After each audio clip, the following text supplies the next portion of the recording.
Naturally, there was a key that fit the front door under the mat.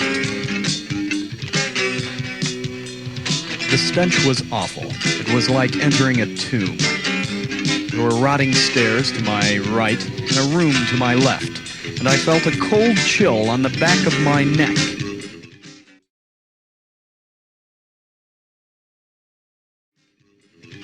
I whirled about in time to see the wind slam the door shut. Then I realized I wasn't alone.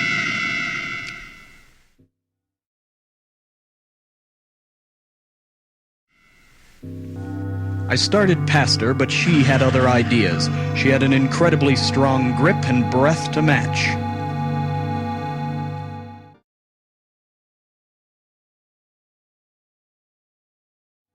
She wasn't much for conversation, but she still managed to get her points across.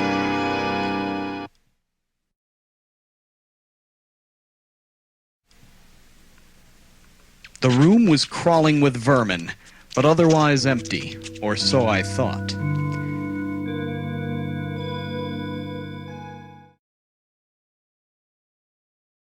If I hadn't been so busy talking, I might have noticed that she wasn't really listening.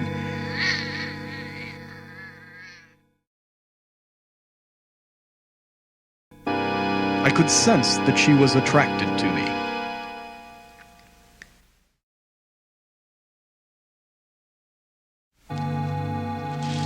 I bid a fond farewell to the fanged femme fatale and ran up the stairs. I paused to see if I was being followed. I was.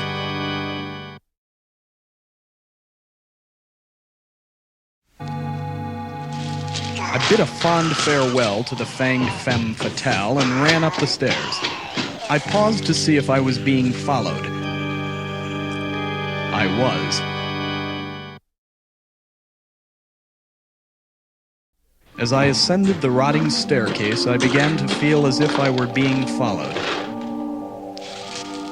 From the top of the stairs, I could see a woman below.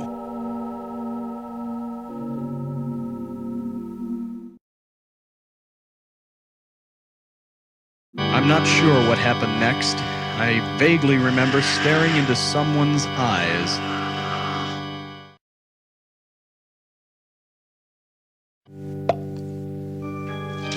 Her skin erupted as the water splashed onto her. The stench was awful.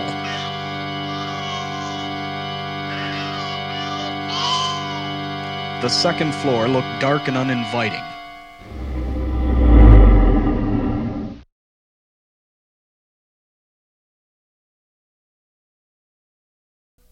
My fear faded as I fled. I felt fine till I fell.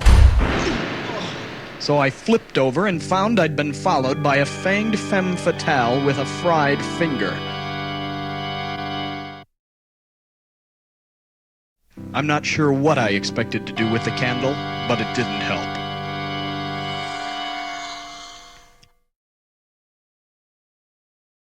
It wasn't till I cut my hand on the broken glass that I realized that the bottle of holy water wasn't shatterproof. I tried to kick her in the chops, but she was too fast for me.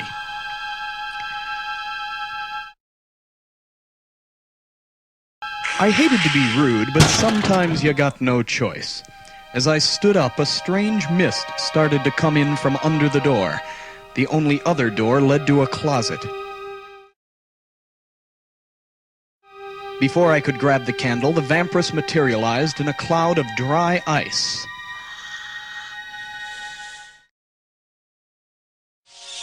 Unfortunately, my fear of rodents led me straight into the vampiress's arms.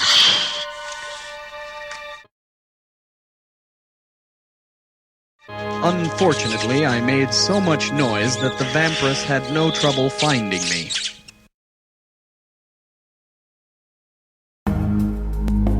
I realized then that I should have listened to my mother and become a dentist.